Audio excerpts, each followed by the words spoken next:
மேய்ப்பராம் ஆண்டவராகிய இயேசு கிறிஸ்துவின் நாமத்தில் கிராஸ் டிவி நேயர்களாகிய உங்கள் அனைவருக்கும் என் அன்பின் வாழ்த்துதலை தெரிவித்துக் கொள்கின்றேன்.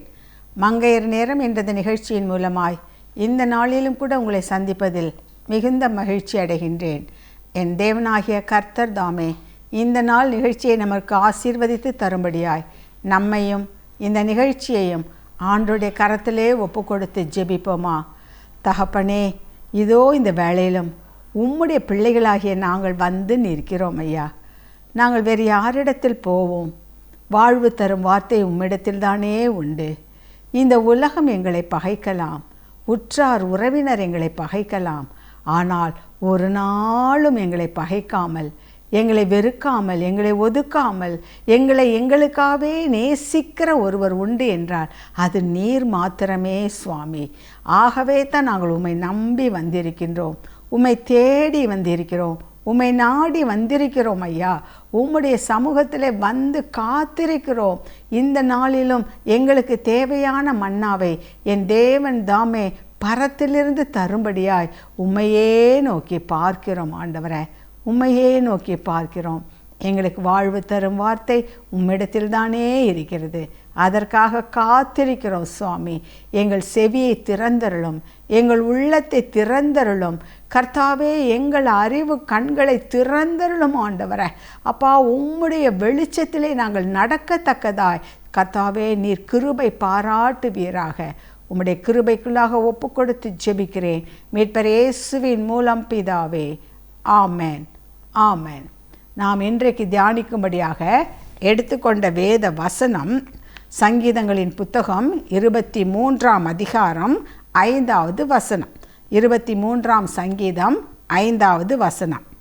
என் சத்துருக்களுக்கு முன்பாக நீர் எனக்கு ஒரு பந்தியை ஆயத்தப்படுத்தி என் தலையை எண்ணெயால் அபிஷேகம் பண்ணுகிறீர். என் பாத்திரம் நிரம்பி வழிகிறது. என் சத்துருக்களுக்கு முன்பாக நீர் எனக்கு ஒரு பந்தியை ஆயத்தப்படுத்தி என் தலையை எண்ணெயால் அபிஷேகம் பண்ணுகிறீர். என் பாத்திரம் நிரம்பி வழிகிறது. கிறிஸ்துவுக்குள் பிரியமானவர்களே, இது தாவீது அரசன் தன்னுடைய அனுபவத்திலிருந்து எழுதுகின்ற ஒரு சங்கீதம். அவருடைய சங்கீதங்கள் எல்லாமே அவர் எங்கேயோ படித்து அதன் அடிப்படையில் எழுதினது அல்ல, யாரோ சொல்ல கேட்டு அதை வைத்து எழுதினது அல்ல.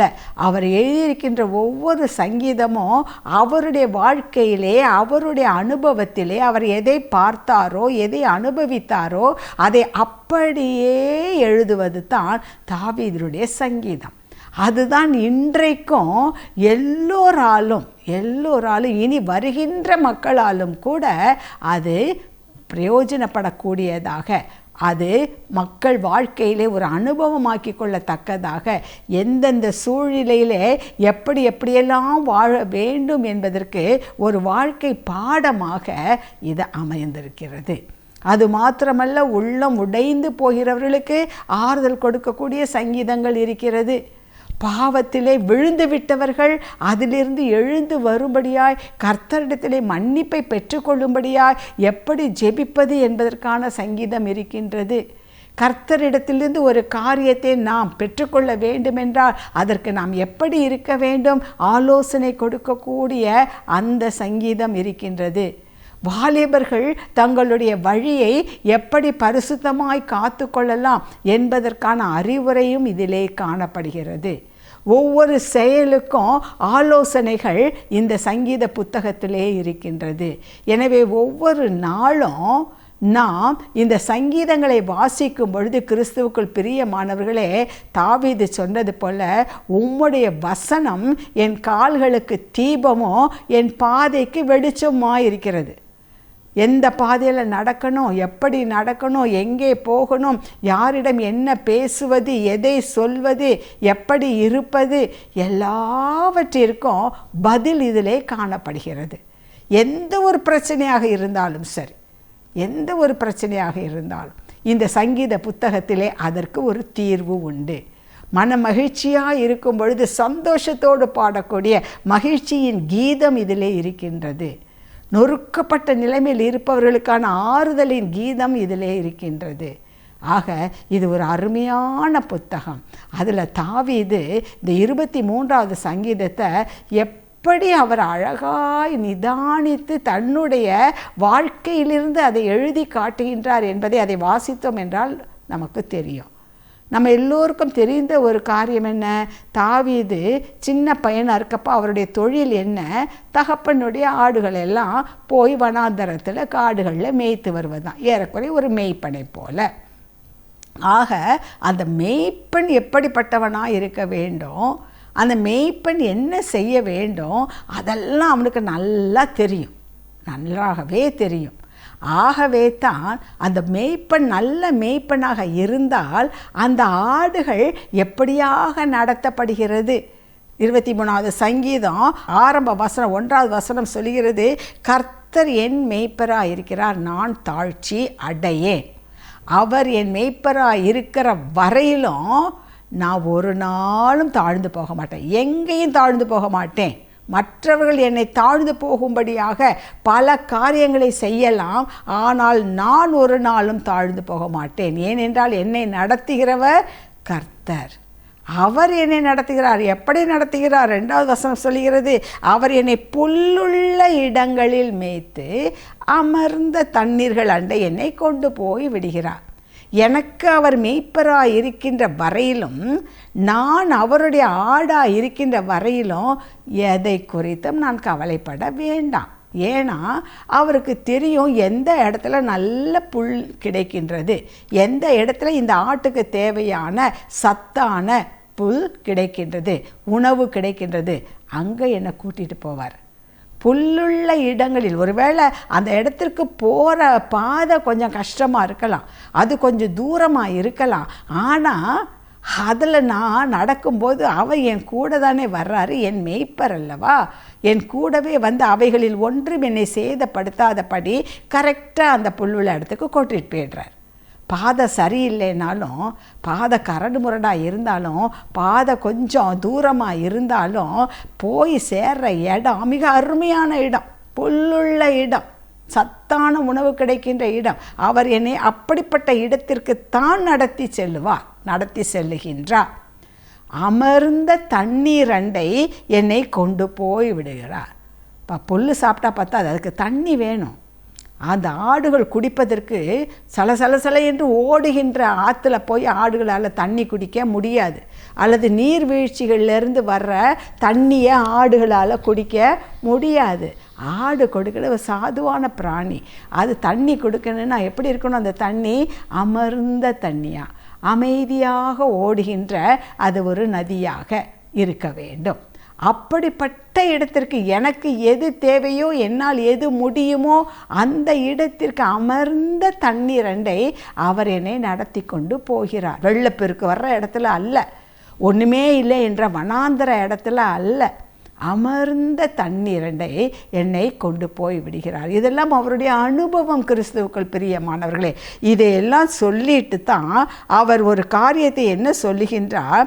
நான் மரண இருளின் பள்ளத்தாக்கிலே நடந்தாலும் பொல்லாப்புக்கு பயப்படேன், தேவரீர் என்னோடே கூட இருக்கிறீர். இதை எந்த தைரியத்தில் சொல்கிறாரு தெரியுமா?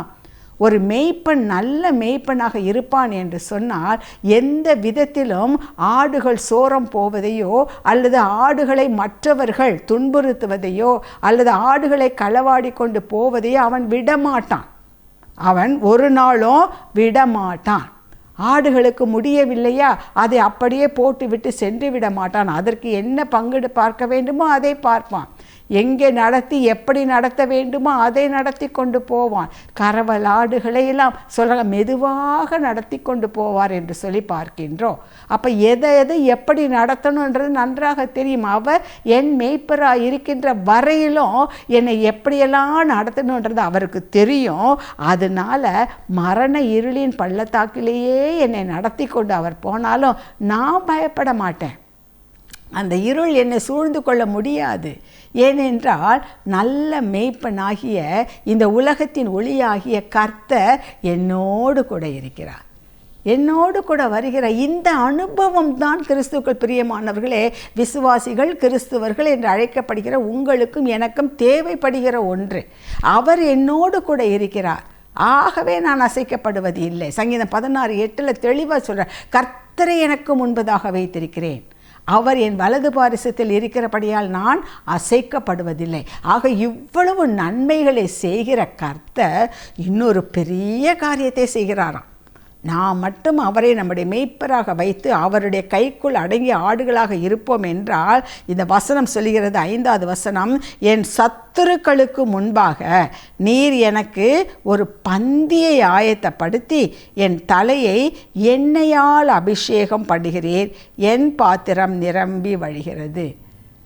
இதை கேட்டுக்கொண்டிருக்கின்ற அன்பான சகோதரனே, இங்கே சத்துருக்களுக்கு முன்பதாக இன்றைக்கு நாம் பார்க்கின்றோம், நமக்கு நண்பர்களை விட சத்துருக்கள் தான் அதிகமாக பெருகி இருக்கின்றார்கள். காரணமில்லாமல் நம்மை பகைக்கிறவர்கள் அநேகம் பேர் எழும்பியிருக்கிறார்கள். முன்பே தாவீது அதை சொல்லிட்டாய், காரணமில்லாமல் என்னை பகைக்கிறவர்கள் நாள்தோறும் பெருகி இருக்கிறார்கள். இன்றைய தினத்திலே அதுதான் நடந்து கொண்டிருக்கின்றது. நாம் மற்றவர்களை குறித்து ஒன்றும் பேசாவிட்டாலும், நாம் மற்றவர்களை குறித்து எந்த தவறும் செய்யாவிட்டாலும், மற்றவர்களிடக்கு நமக்கு தவறு செய்பவர்கள், நம்மை குறித்து தவறுதலாக பேசுபவர்கள் நிறைய பேர் இருக்கின்றார்கள். ஏன் குடும்பத்திலும் கூட சத்துருக்கள் இருக்கின்றார்கள். கொஞ்சம் சகோதரருக்குள்ளே ஒரு சகோதரன் நன்றாக உழைத்து பிஸ்னஸ் நன்றாக வைத்து அவர் 2 வீடுகள் 3 வீடுகள் என்று வாங்கி அவர்கள் உயரும் பொழுது மற்றொரு சகோதரனுக்கு அது பொறாமையாக போய்விடுகிறது. அவன் சத்துருவாக மாறிவிடுகின்றான். சகோதரர்களுக்குள்ளே பொறாமை, சகோதரிகளுக்குள்ளே ஒரு சகோதரி அவள் வாழ்க்கைப்பட்டு போன இடம் மிக நல்ல இடமாக இருக்கலாம், மற்றொரு சகோதரி வேறு விதமாக பொருளாதாரத்தில் மிகவும் பின்தங்கிய நிலைமையில் உள்ளதாக இருக்கலாம். ஆனால் அவர்களுக்குள் போட்டி, அவர்களுக்குள் பொறாமை, இதுதான் உலக வழக்கமாக இருக்கிறது. குடும்பத்திற்குள் மாத்திரமல்ல, ஏன் வேலை செய்கிற ஸ்தலத்திலும் கூட நமக்கு ஒரு ப்ரமோஷன் வந்துவிட்டால் நம்மோடு கூட வேலை பார்ப்பவர்களுக்கு அதிலே ஒரு பொறாமை வந்துவிடும். இவர்கள் மட்டும்தான் செய்தார்களா, நாங்கள் செய்யவில்லையா? யாராவது நம்மை ஒருவர் புகழ்ந்து சொல்லிவிட்டால் அதிலே சத்துருக்கள் பெறுகின்றார்கள். எப்படியா இவருடைய பெயரை ஸ்பாயில் பண்ணுவது, இவர்களை எப்படி கீழே விழ தட்டுவது, இப்படியாக சத்துருக்கள் ஏன் ஊழியங்களிலும் கூட இந்த போட்டிகளும் பொறாமைகளும் நிறைந்து காணப்படுகின்ற ஒரு சூழ்நிலைக்குள்ளாகத்தான் நாம் வந்திருக்கின்றோம். ஆனால் வேதம் என்ன சொல்லுகின்றது? தாவீது என்ன சொல்கிறார்? சத்துருக்களுக்கு முன்பாக நீர் எனக்கு ஒரு பந்தியை ஆயத்தப்படுத்துகிறீர். அது எவ்வளோ பெரிய காரியம் பாருங்கள். சத்துருக்கள் எவ்வளவாய் பெருகி இருக்கிறார்கள். பெருகட்டுமே, பெருகட்டுமே. ஒரு தேவ மனிதன் இவ்விதமாக சொல்கிறார், 2 பேர் தான் சத்துருன்னா ஒரு சின்ன டேபிள் போதும், பந்தியாத்த அது கொஞ்சம் சாப்பாடு இருந்தால் போதும். அதுவே 20 பேர் என்றால் என்ன செய்யணும்? பெரிய டேபிள், நிறைய வகையான உணவுகள். ஆக எவ்வளவுக்காக சத்துருக்கள் பெருகுகின்றார்களோ அவ்வளவுக்கு அதிகமாக உங்கள் பந்தி பெருகி கொண்டு போகிறது. விதவிதமான உணவுகள். யார் அதை கொடுப்பது? தேவன் கொடுக்கின்றார். சத்துருக்களுக்கு முன்பதாக அவர் பந்தியை ஆயத்தப்படுத்துகிறார். எனவே அன்பான சகோதரனே, சகோதரியே, அதை குறித்து நீ கவலைப்படாது. இவர்கள் இப்படி பேசிவிட்டார்களே, அவர்கள் இப்படி சொல்லிவிட்டார்களே, என் நிலைமை இப்படி இருக்கே, காரணமில்லாமல் நான் எவ்வளவு கஷ்டப்படுகின்றேனே, நான் யாருக்கு என்ன தீமை செய்தேன்? ஒன்றும் இல்லை. எதுக்காக பெருகுகிறார்கள் தெரியுமா? ஏன் உன்னை பகைக்கிறவர்கள் அதிகரிக்கிறார்கள் தெரியுமா? கர்த்தர் உன்னுடைய பந்தியை பெருக பண்ணணும்னு நினைக்கிறார். வெறும் 2 பேருக்கு சாப்பாடு, ஒரு 4 வகையான உணவுகளை கொடுத்து திருப்திப்படுத்த ஆண்டவர் விரும்பலை. அது ஒரு 200 பேராக இருக்கட்டும், வகை வகையான உணவுகளாக இருக்கட்டும், அவர்களுக்கு போஷிக்க தேவன் ஆவல் உள்ளவராக இருக்கிறார். உங்களை அவ்வளவாய் உயர்த்த அவர் விரும்புகிறார். நீங்கள் 2 பேருக்கு மட்டும் சாப்பாடு போடுற கெப்பாசிட்டியில் உள்ள தேவன் உங்கள் கூட இருக்கிறதுனால 2000 பேர் இருந்தாலும் அவ்வளோ பேரையும் போஷிக்கக்கூடிய அந்த கிருபை கர்த்தர் உங்களுக்கு கொடுக்கின்றார். கிறிஸ்துவுக்குள் பிரியமானவர், இதை நாம் உணர்ந்து கொள்ள வேண்டும், புரிந்து கொள்ள வேண்டும். சத்துருக்களுக்கு முன்பாக அவர் என்ன செய்கின்றார்? உங்களுக்கு ஒரு பந்தியை ஆயத்தப்படுத்தி, எவ்வளவாய் சத்துருக்கள் பெருகின்றார்களோ அவ்வளவு பெரிய பந்தியை, அத்தனை பேரும் உங்களை பார்த்து ஆச்சரியப்படத்தக்க வண்ணமாய், அத்தனை பேரும் சத்துருக்களும் உங்கள் பட்சமாய் வரும்படியாய் கர்த்தர் பந்தியை ஆயத்தப்படுத்துகிறார். நீங்கள் பண்ணலை, உங்கள் சொந்த முயற்சி பண்ணலை. நீங்கள் கஷ்டத்துக்குள்ளார போகிறீங்க, நஷ்டத்துக்குள்ளார போகிறீங்க, அவமானத்துக்குள்ளார போகிறீங்க. எல்லா பிரச்சனைகளுக்குள்ளார சிக்கி தவிச்சிட்டு இருக்கீங்க. நீங்கள் நினைக்கிறீங்க, ஐயோ ஏன் எனக்கு இந்த வேதனை, ஏன் எனக்கு இப்படிப்பட்ட காயங்கள், ஏன் எனக்கு இந்த பிரச்சனை, ஏன் எனக்கு மாத்திரம். நீங்கள் நினைக்காதீங்க. ஏன் தெரியுமா? உங்களுக்கு முன்னாடி உங்களுக்காக அவர் பந்தியை ஆயத்தப்படுத்தி கொண்டே இருக்கிறார். வகை வகையான உணவுகளை அவர் ஆயத்தம் பண்ணி கொண்டிருக்கிறார். அத்தனை பேருக்கு முன்பதாக உங்களை உயர்த்துவதற்காக கர்த்தர் இதை செய்து கொண்டிருக்கின்றார். ஆனால் அதுக்கு ஒன்றே நீங்கள் என்ன செய்யணும், ஒரே ஒரு கண்டிஷன். அந்த 23வது சங்கீதத்தில் 1வது வசனத்தில் 1வது வசனத்தில் அது என்ன சொல்கிறது? கர்த்தர் என் மேய்ப்பராயிருக்கிறார். இதில் நீங்கள் உறுதியாக இருக்கணும். கர்த்தர் என் மேய்ப்பராயிருக்கிறார், அவருடைய சொல்லுக்கு நான் கட்டுப்பட்டு இருப்பேன், அவருடைய வழி நடத்துதலிலே நான் இருப்பேன். ஏன் என்று கேள்வி கேட்க நான் மாட்டேன். ஏன் என்று கேட்க எனக்கு உரிமை இல்லையே. தேவ மனித நடராஜ முதலியார் பாடின பாடல் அதுதான். ஏன் என்று கேட்க எனக்கு உரிமை இல்லையே. எதையும் தாங்கும் இதயம் தாரும், எதையும் தாங்கும். நம்முடைய திராணிக்கு மேலாக சோதிக்க அவர் விட மாட்டார் என்ற உறுதி வேண்டும். அவர் என் மேய்ப்பர், என்னை விட்டுவிட மாட்டார். என்னால் நடக்க முடியலன்னா அந்த ஆட்டுக்குட்டியை கையில் தூக்கிக்கிட்டு நடப்பார். கறவல் ஆடுகளை வேகமாக நடத்திட்டு போக முடியாது, மெதுவாக நடத்தி. ஆக யார் யாரை எப்படி நடத்த வேண்டும், எந்தெந்த சூழ்நிலையில் என்ன செய்ய வேண்டும், எல்லாவற்றையும் அவர் பார்த்து கொள்வார். பிறகு நாம் ஏன் கவலைப்பட வேண்டும்? என்னில் விசாரங்கள் பெருகும் பொழுது கர்த்தாவே நீரே என் அடைக்கலமாக இருக்கிறீர் என்று தாவீது சொன்னாரே, அப்படிப்பட்ட மனப்பான்மை உங்களுக்கும் எனக்கும் இருக்கின்றதா? அதை தெரிந்து கொள்ள வேண்டும் பிரியமானவர்களே. அதற்காகத்தான் இப்படிப்பட்ட நிகழ்ச்சிகள். எனக்கு சுகம் வேணும், கடன் பிரச்சனை தீரணும், கல்யாணம் பண்ணணும், பிள்ளை வேணும், அதெல்லாம் ஆட்டோமேட்டிக்காக நடக்கும். ஏன்னா மத்தேயு 6:33 அதுதான் சொல்லுது. முதலில் தேவனுடைய ராஜ்யத்தையும் அவருடைய நீதியையும் தேடுங்கள், அப்பொழுது இவைகளெல்லாம் உங்களுக்கு சேர்த்து கொடுக்கப்படும் என்று. நாம் கவலைப்படுறதெல்லாம் ஒன்றுமில்லாத காரியங்களுக்காக கவலைப்பட்டு இந்த உலகத்தில் நம்ம நல்லது அனுபவிக்க போகிறதில்ல, அடுத்த உலகமும் நமக்கு நல்லது கிடைக்க போகிறது இல்லை. அதனால தான் ஆண்டவர் சொல்கிறார், எதுக்காக? இல்லாத ஒன்றுக்காக உங்கள் நாட்களை வீணடித்து கொண்டிருக்கின்றீர்கள். தாவீது மூலமாக இன்றைக்கு நமக்கு அதை தான் சொல்கிறார். கிறிஸ்துவுக்குள் பிரியமானவர்களை எவ்வளவு கஷ்டங்கள் வந்தாலும், எத்தனை வேதனைகள் வந்தாலும், எத்தனை சத்துருக்கள் பெருகினாலும் நீங்கள் சொல்ல, நான் ஒன்றுக்கும் பயப்படேன், தேவரீர் என்னோடு கூட இருக்கிறீர். தாவீது சொன்னார்லே, நான் மரண இருளின் பள்ளத்தாக்கிலே நடந்தாலும், வியாதி படுக்கையிலே நான் வருடக்கணக்காக இருந்தாலும் நான் பயப்படேன். மருத்துவர்கள் சொல்லலாம் இது மரணத்துக்கு ஏதுவான வியாதி என்று சொல்லி, நான் அதற்கு பயப்படேன். ஏனென்றால் எசேக்கியாவிற்கு 15 ஆண்டுகள் கூட்டி கொடுத்த தேவன் இன்றைக்கும் உயிரோடு கூட இருக்கிறார். நான் பயப்படேன். அப்படியே நான் மரித்து போனாலும் என் தேவனிடத்தில் தான் போகிறேன் என்ற அந்த ஒரு புத்துணர்வு எனக்கு இருக்கிறது என்ற அந்த உணர்வு நமக்கு வர வேண்டும். ஏனென்றால் அவர் என் மேய்ப்பராயிருக்கிறார். அவர் கூட்டிக் கொண்டு போகிற இடம் சரியான இடமாக, சந்தோஷத்தின் இடமாகத்தான் இருக்கும்.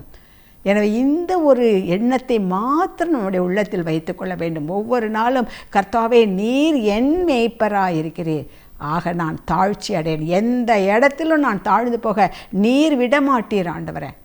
என் குடும்பத்தில் அவங்க என்னை கேவலமாக நினைக்கலாம், ஆனால் நான் கேவலப்பட்டு போகும்படி நீர் ஒரு நாளும் விடமாட்டீர். மற்றவர்கள் என்னை குறைத்து குறைவாக எடை போடலாம், ஆனால் நீர் ஒரு நாளும் அவர்களுக்கு முன்பதாக நான் குறைவுபடும்படி நீர் விட மாட்டீர். ஏனென்றால் நீர் என் மேய்ப்பராக இருக்கிறீர், நான் தாழ்ச்சி அடையேன். எனக்கு எதிராக எத்தனையோ பேர் எத்தனையோ காரியங்களை செய்யலாம், அதை குறித்து நான் கவலைப்பட மாட்டேன். ஏனென்றால் யுத்தம் உம்முடையது, நான் சும்மா இருப்பேன். ஏனென்றால் நீர் என் மேய்ப்பராக இருக்கிறீர். இதை நாம் புரிந்து கொள்ள வேண்டும். கிறிஸ்துவுக்குள் பிரியமானவர்களை, ஒரு சம்பவத்தை வேதத்திலிருந்து நான் சொல்லி தெரியப்படுத்த விரும்புகின்றேன். எஸ்தர் ராஜாத்தியின் புத்தகத்தில் 6வது அதிகாரத்தில் ஒரு சம்பவத்தை நாம் பார்க்கின்றோம். அதற்கு முன்பதாக பார்த்தோம் என்றால் மொர்தெக்காயினுடைய வளர்ப்பு மகள் தான் எஸ்தர். இப்போ அவளுக்கு அகாஸ்வேருக்கு திருமணம் நடக்கின்றது. அங்கே ஆகாப் என்ற அவன் இருந்து கொண்டிருக்கின்றான். அவன் என்ன செய்கிறான்? அகாஸ்வேருவின் மேல் மற்றவர்கள் எல்லாருக்கும் அடுத்தபடியாக இவன் ராஜாவுக்கு அடுத்த ஸ்தானம் தனக்கு வேண்டும் என்று சொல்லி அவன் அங்கே எதிர்பார்த்து கொண்டிருக்கின்றான். ஆனால் அந்த வேளையில் என்ன செய்கிறாரு இந்த மொர்தெக்காய்? நான் தேவனை தவிர வேறு யாருக்கும் முன்பதாக நான் அப்படி கண்கள் என்னுடைய கையை கட்டி கொண்டு தலையை வணங்கி கொண்டெல்லாம் இருக்க மாட்டேன் என்று சொல்லி அவன் இருக்கின்றான். ஆனால் இவனுக்கு என்ன, எல்லாரும் தன்னை வணங்கணும், எல்லோரும் ராஜாவுக்கு அடுத்தபடியாக தன்னை தான் அதிகாரம் பண்ணணும் என்று சொல்லி இந்த ஆமான் என்ன நினைக்கிறான், தன்னை ரொம்ப மேன்மைப்படுத்தி வச்சிட்ருக்கான். இப்படியாக இருக்கும் பொழுது என்ன நடக்கின்றது, ஒரு நாள் இந்த மொர்தெகாய் வாசலில் இருக்கும் பொழுது அங்கே வாசல் காவலாளி 2 பேர் அரசனை கொல்வதற்கு பல திட்டங்கள் போடுவதை மொர்தெகாய் கேள்விப்பட்டு அதை உடனே எஸ்தர் ராஜாத்தியின் மூலமாக அகாஸ்வேருக்கு தெரியப்படுத்துகின்றார். அது தெரியப்படுத்தின உடனே அது உண்மை என்று கண்டு அந்த 2 பேரையும் தூக்கிலிடப்படுகின்றார்கள். அது அவ்வளவாக முடிந்து விட்டது. ஆனால் அதற்கு ஏதாவது இந்த மொர்தெகாய்க்கு பரிசு கிடைச்சதுன்னா கிடைக்கல. நம்மளாக தான் என்ன நினைப்போனா, இவ்வளோ செஞ்சோம், கடைசியில் நமக்கு ஒன்றும் பிரயோஜனம் இல்லை என்று தான் நினைப்போம். ஆனால் இதற்கு இடையில் இந்த ஆமான் என்ன செய்கின்றான், இந்த எஸ்தர் ராஜாத்தி வந்துட்டா மொர்தெகாய்க்கு அவனுடைய மதிப்பு கூடுகிறது, இவனை எப்படியாவது இந்த ஜனத்தை கொன்று போட வேண்டும் என்று பல திட்டங்களை எல்லாம் தீட்டுறான். ஆனால் அந்த அகாஸ்வேருடைய கண்களுக்கு முன்பதாக இவன் ரொம்ப நல்லவன் போல அப்படி நடித்து கொண்டு இருக்கின்றான். எனவே இவன் இப்போ அகாஸ்வேரா பிறகு ஒரு நாள் இவனுக்கு இரவு தூக்கம் வரவில்லை. காரணம் என்ன, மனிதர்கள் மறந்தாலும் என் தேவன் மறப்பதில்லை. மொர்தெகாய் செய்த நல்ல காரியத்தை தேவன் நினைவு கூர்ந்து அகாஸ்வேருவுக்கு அன்றைக்கு தூக்கத்தை கொடுக்கவில்லை. அப்பொழுது அவன் தன்னுடைய வாயிற்காவல்களை கூப்பிட்டு அதை எதையாவது எடுத்து வாசிங்க தூக்கம் வர வரையில் என்று சொன்ன பொழுது மொர்தெகாய் எப்படி அகாஸ்வேருவை அந்த கொலை திட்டத்திலிருந்து பாதுகாத்தான் என்பதனால் குறிப்பேடு அதில் இருக்கவும் அப்போ கேட்குறான், இப்போ இவனுக்கு ஏதாவது மரியாதை எதுவும் செய்யப்பட்டதா அதற்கு என்று கேட்ட பொழுது ஒன்றும் செய்யப்படவில்லை என்று சொன்னார்கள். உடனே அவன் என்ன செய்கிறான், 6ஆம் அதிகாரம் 6வது வசனம், ஆமான் உள்ளே வந்தபோது ராஜா அவனை நோக்கி, ராஜா கனம் பண்ண விரும்புகிற மனுஷனுக்கு என்ன செய்யப்பட வேண்டும் என்று கேட்டான். உடனே ஆகான் என்ன நினைக்கிறான், ஆகா என்னை தவிர யார் ராஜா மற்றவங்களை கனம் பண்ண விரும்புவார் என்று சொல்லி அவன் வரிசையாக அடுக்கிறான். அது என்ன, ராஜா உடுத்தி இருக்கிற ராஜ வஸ்திரம், அவர் ஏறுகிற குதிரையில் ஏறி அவர் சிரசிலே தரிக்கப்படும் ராஜமுடியும் கொண்டு வரப்பட வேண்டும். பிறகு அந்த வஸ்திரமும் குதிரையும் ராஜாவுடைய 9வது வசனம் பிரதான பிரபுக்களில் ஒருவனுடைய கையிலே கொடுக்கப்பட வேண்டும். ராஜா கனம் பண்ண விரும்புகிற மனுஷனை அலங்கரித்த பின் அவனை குதிரையின் மேல் ஏற்றி நகர வீதியில் உலாவும்படி செய்து, ராஜா கனம் பண்ண விரும்புகிற மனுஷனுக்கு இப்படியே செய்யப்பட வேண்டும் என்று அவனுக்கு முன்பாக கூறப்பட வேண்டும் என்றான். பாங்க, அவன் நினச்சிட்டா தன்னை தான் கனம் பண்ண போகிறான், அதனால் ராஜவஸ்திரம் தரிக்கணும், ராஜமுடி தரிக்கணும், குதிரை மேலே ஏறணும், இப்படி இவனை புகழ்ந்து பாடிக்கிட்டு இப்படி ராஜா வீதி பூரா சுற்றி வரணும், தன்னையே நினச்சி சொல்லிகிட்டு இருந்தான். ஆனால் நடந்தது என்ன, எஸ்தர் 6ஆம் அதிகாரம் 10வது வசனம், அப்பொழுது ராஜா ஆமானை நோக்கி, சீக்கிரமாய் நீ சொன்னபடி வஸ்திரத்தையும் குதிரையையும் கொண்டு போய் ராஜா அரண்மனையின் வாசலில் உட்கார்ந்திருக்கிற யூதனாகிய மொர்தெகாய்க்கு அந்த பிரகாரம் செய். நீ சொன்ன எல்லாவற்றிலும் ஒன்றும் தவறாதபடி பார். இதுதான் சத்துருக்களுக்கு முன்பதாக பந்தியை ஆயத்தப்படுத்துவது. என்ன ஆமான் என்ன நினைக்கிறான், மொர்தெகாயை கொன்று தொலைத்து கட்டிவிட வேண்டும், அந்த குலத்தையே அழித்து விட வேண்டும் என்று தான் திட்டம் போட்டுட்ருக்கான். ஆனால் இப்போ என்ன நடக்குது, யாரை அழிக்கணும்னு நினச்சானோ அவனை இவனே கனம் பண்ணும்படியான ஒரு தருணத்தை தேவன் உருவாக்கி கொடு. ஆக கிறிஸ்துவுக்குள் பிரியமானவர்களே, காரணம் என்னவென்றால் மொர்தெகாய் எதையும் எதிர்பார்க்கவில்லை. தேவனுக்கு உண்மையாயிருந்தார், தேவனுக்கு முன்பதாக உத்தமமாய் நடந்தார், தேவனை தவிர வேறு யாருக்கும் மனுஷருக்கும் முன்பதாக தலைவணங்க மாட்டேன் என்று இருந்தார்.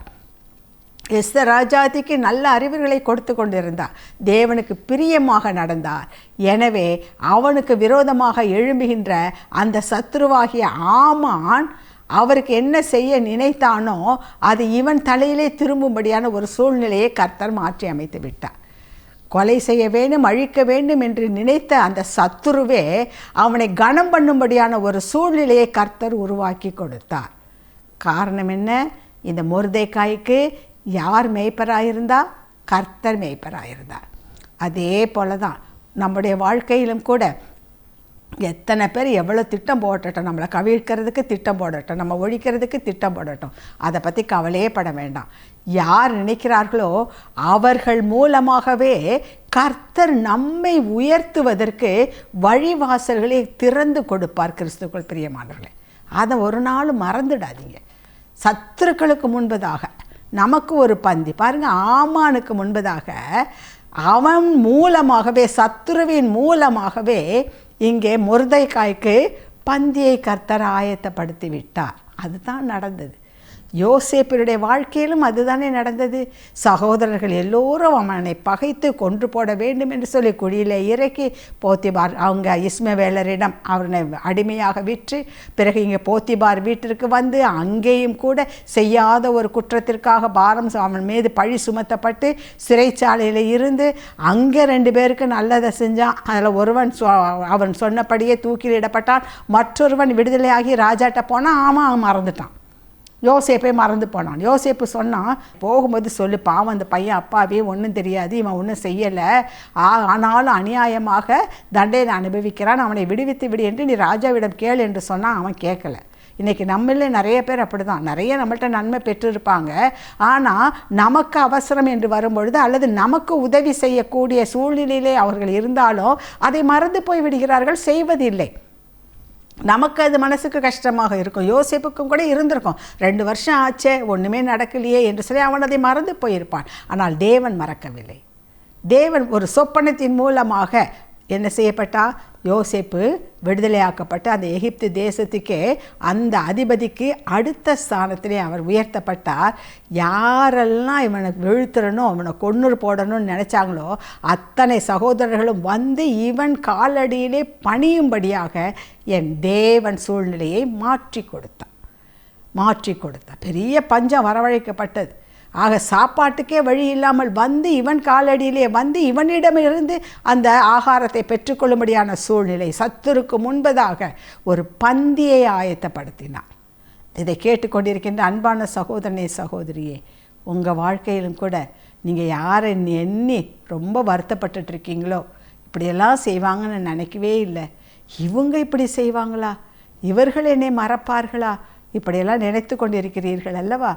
அவர்கள் மூலமாகவே கர்த்தர் உங்களுக்கு ஒரு பெரிய ஆசீர்வாதத்தை தரப்போகின்றார். வேறு ஒன்றுமில்லை. என் தேவனால் கூடாத காரியம் ஒன்றுமே இல்லை. எப்பொழுது தெரியுமா? யோசேப்பு கர்த்தருக்கு பிரியமாக நடந்து வந்தான். தாவீது கர்த்தருக்கு பிரியமாக நடந்து வந்தான். மொர்தெகாய் கர்த்தருக்கு பிரியமாக நடந்தார். இவர்கள் யாருமே சத்துருக்களுக்கு சரிக்கு சரி கட்ட வேண்டும் என்று சொல்லி முயற்சி எடுக்கவே இல்லை. அப்படியே கர்த்தரிடத்தில் ஒப்பு கொடுத்து இருந்து விட்டார்கள். ஏற்ற காலம் வரும்பொழுது கர்த்தர் அவர்களை ஆசீர்வதித்து அந்த சத்துருக்கள் மூலமாகவே இவர்களுக்கு ஒரு பந்தியை ஆயத்தப்படுத்தி இவர்கள் தலையை உயர்த்தினார். அந்த தேவன் இன்றைக்கும் உயிரோடு இருக்கிறார், நமக்கு மத்தியில் இருக்கிறார். நமக்கும் அதையே செய்ய அவர் ஆவல் உள்ளவராக இருக்கிறார். நாம் செய்ய வேண்டியது ஒன்றே ஒன்று, கர்த்தாவே நீரே என் மேய்ப்பர், நீரே என் தலைவர், நீரே எனக்கு எல்லாம் என்று நீங்கள் அர்ப்பணித்து பாருங்கள். கர்த்தர் உங்கள் சூழ்நிலையை தலைகீழாய் மாற்றி போடுவார். நாம் இப்பொழுது ஜெபிப்போமா? அன்பின் பரலோக பிதாவே, ஆசீர்வதிக்கப்பட்ட இந்த வேலைக்காய் உமக்கு நன்றி ஆண்டவரே. கர்த்தாவே, நீர் எவ்வளவு நல்லவரப்பா. உம்மை பற்றி அறிகின்ற அறிவு எங்களுக்கு இல்லாத காரணத்தினால்தான், ஒன்றுமில்லாத காரணத்திற்கெல்லாம் நாங்கள் அழுது புலம்புகிறோம் சுவாமி. மனக்குழப்பம் அடைகிறோம், மனக்லேசம் அடைகிறோம் ஆண்டவரே. இருதயத்திலே ஒரு அமைதி இல்லை, சமாதானம் இல்லை. ஏன் எனக்கு இப்படி, ஏன் நடந்தது என்று சொல்லி கேள்விக்கு மேல் கேள்வி கேட்டுக்கொண்டு எங்கள் வாழ்நாட்களெல்லாம் வீணாக்கி கொண்டிருக்கிறோம் ஆண்டவரே. இதோ இந்த நாளிலும் ஒரு காரியத்தை எங்களுக்கு நீர் தெளிவுபடுத்தினீர் சுவாமி. தகப்பனே, அன்றியும் உமது தீர்மானத்தின்படி அழைக்கப்பட்டவர்களாய் தேவனால் தெரிந்து கொள்ளப்பட்டவர்களுக்கு சகலமும் நன்மைக்கு ஏதுவாகவே நடக்கும் என்பதன் பிரகாரம் அந்த யோசேப்பின் வாழ்க்கை மூலமாய், தாவீது வாழ்க்கை மூலமாய், மொர்தெகாய் வாழ்க்கை மூலமாய் நீர் எங்களுக்கு ஒரு படிப்பினை கொடுத்தீர். உமக்கு ஸ்தோத்திரம் ஆண்டவரே. ஆகவே தாவீது சொன்னது போல இப்பொழுது நாங்கள் எங்கள் இருதயத்தின் ஆழத்திலிருந்து சொல்லுகின்றோம், நாங்கள் மரண இருளின் பள்ளத்தாக்கிலே நடந்தாலும் எந்த பிரச்சனையின் ஊடாக நாங்கள் நடந்தாலும், எப்படிப்பட்ட வனாந்தரமான வாழ்க்கையாக எங்களுக்கு இருந்தாலும், நாங்கள் பயப்படோம், நாங்கள் கலங்கிடோம், நாங்கள் துக்கப்படோம், நாங்கள் பின்மாற்றம் அடைய மாட்டோம். ஏனென்றால் எங்களுக்கென்று நீர் ஒரு பந்தியை ஆயத்தப்படுத்துகிறீர் சுவாமி. எங்கள் சத்துருக்களுக்கு முன்பதாக நீர் ஒரு பந்தியை ஆயத்தப்படுத்துகிறீர். நீர் எங்களோடு கூட இருக்கிறீர், எங்களோடு கூட இருக்கிறீரப்பா. எங்கள் பாத்திரம் நிரம்பி வழிய செய்கிறீர். உம்முடைய தேவ சமாதானத்தினால், உம்முடைய தேவ பரிசுத்தத்தினால், உம்முடைய தெய்வீக பாதுகாப்பால், தெய்வீக ஞானத்தால் எங்கள் பாத்திரம் நிரம்பி வழிய செய்கிறீர். உமக்கு ஸ்தோத்திரம். ஒவ்வொரு நாளும் நன்மையும் கிருபையும் தான் எங்களை தொடரும். காரணம், நீர் எங்கள் மேய்ப்பராக இருக்கிறீர். இந்த வேளையில் எங்கள் உள்ளத்தின் ஆழத்திலிருந்து நாங்கள் அறிக்கை பண்ணுகின்றோம், கர்த்தர் என் மேய்ப்பராயிருக்கிறார், நான் தாழ்ச்சி அடையேன். ஒவ்வொரு நாளும் நன்மையும் கிருபையும் என்னை தொடரும். ஆமென் ஆண்டவரே, அப்படியே ஆகட்டும் சுவாமி. இதை கேட்ட ஒவ்வொரு பிள்ளைகளுடைய வாழ்க்கையிலும் இது 100க்கு 100 நிறைவேறட்டும். தொடர்ந்து ஆவியானவர்கள் அவர்கள் உள்ளத்திலே கிரியையை நடப்பிப்பீராக, உற்சாகப்படுத்துவீராக, மேன்மை அடைய செய்வீராக. அப்படி செய்ய போவதற்காக உமக்கு ஸ்தோத்திரம். உமக்கே துதி கன மகிமை எல்லாம் மீட்பர் இயேசுவின் மூலம் பிதாவே. ஆமென், ஆமென். நாம் அனைவரும் சேர்ந்து சொல்லுவோமா? கர்த்தர் என் மேய்ப்பராயிருக்கிறார், நான் தாழ்ச்சி அடையேன். God bless you.